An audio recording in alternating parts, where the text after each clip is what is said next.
Bonjour tout le monde. Déjà, meilleurs vœux et bonne et heureuse année 2026. Et merci Ali. Comment on compte aborder ce match avec beaucoup de sérieux et de respect pour cette équipe bien organisée et qui sait mettre en difficulté ses adversaires. Donc nous préparons, on s'est bien préparé, surtout sur les phases défensives et être très efficace dans les moments clés. On sait qu'il y a une autre compétition qui démarre et c'est des matchs difficiles et on a besoin du mental. On a besoin aussi d'être vraiment efficace s'il y a les opportunités qui se présentent. Vous, les joueurs à votre niveau également, comment est-ce que vous préparez cette nouvelle partie de la compétition? Bonjour à tous. Je pense que on sait que là on va vers des matchs qui sont très difficiles. Et on sait que le Soudan, c'est une bonne équipe, c'est une équipe qu'on a affrontée. Maintenant, nous, de notre côté, on est concentrés, et on sait ce qui nous attend et ce qu'il faut faire si on veut passer dans ce match. Mais on sait que c'est un match qui sera âprement disputé. Question? Bonjour coach, bonjour Crépin, c'est Soda Jam, journaliste à la radio Futur Média, Dakar, Sénégal. Alors coach, aujourd'hui vous allez faire face à une équipe soudanaise que vous connaissez très bien, mais une équipe soudanaise qui n'a pas trop inquiété ses adversaires lors des phases de poule, parce que cette équipe n'a pas marqué de but. L'unique but qu'ils ont eu, donc, c'était contre son camp, contre la Guinée équatoriale. Est-ce qu'aujourd'hui, cela vous rassure plus davantage, d'autant plus que votre ministre de la Défense ne sera pas là? Merci. Oui, bonjour Soda.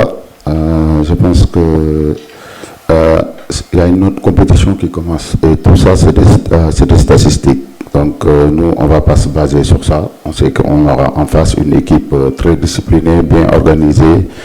Voilà, qu'on connaît, qu'on a déjà joué et qui a montré vraiment de bonnes choses, surtout durant les éliminatoires de la Coupe du Monde, qui a gardé la première place pendant longtemps. Et voilà, et on ne va pas du tout prendre ce match à la légère, surtout que vous le dites, notre capitaine n'est pas là. Après maintenant, c'est le collectif. On sait qu'il est derrière, il ne sera pas sur le terrain, mais il sera toujours avec nous.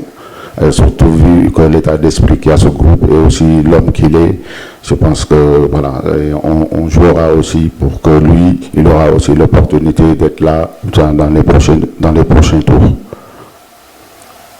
Il y a quelqu'un qui a déjà le micro? Bonjour coach, bonjour tout le monde, mes meilleurs vœux coach. Mamadou Ndiaye de la télévision Futur Média Dakar, Sénégal. C'est dans le même sillage que ma consoeur. L'absence de Koulibaly vous oblige à recomposer votre charnière défensive. Quels critères seront déterminants dans ce choix? L'expérience, la complémentarité ou la forme du moment face au Soudan? Merci. Oui, bonjour Mamadou. Je pense que je l'ai dit aux précédentes conférences de presse. Je pense que j'ai ramené 28 titulaires. Donc aujourd'hui, c'est sûr, on perd Koulibaly, mais il y en a d'autres qui sont là. Et on a des joueurs qui peuvent remplacer Koulibaly dans cet effectif, surtout que c'est des joueurs qui ont appris avec lui. Et je pense qu'aujourd'hui, c'est sûr qu'on aimerait qu'il soit là, mais malheureusement, ce n'est pas le cas. Maintenant, on va faire avec et demain, on verra qui sera avec la paire qui sera dans ce match. Là-bas. Coach. Bonjour, bonne et heureuse année à tout le monde.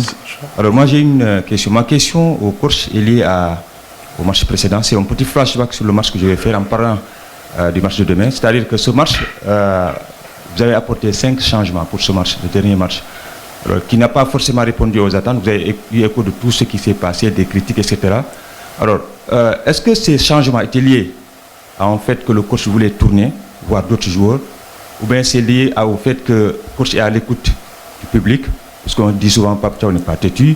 Est-ce que c'est parce qu'il a eu la clameur du public qu'il a apporté ces changements, ou alors c'était un besoin de revue d'effectifs? Bon, je savais que cette question allait être arrivée, ça c'est sûr et certain. Mais après, bon, je dirais peut-être que c'est ma façon de manager.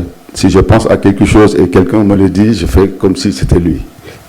Donc c'est ça, je pense que j'avais pensé à tourner. Et donc ça tombait, donc c'est bien. On a eu le même avis, ça veut dire que aussi notre public connaît bien le football.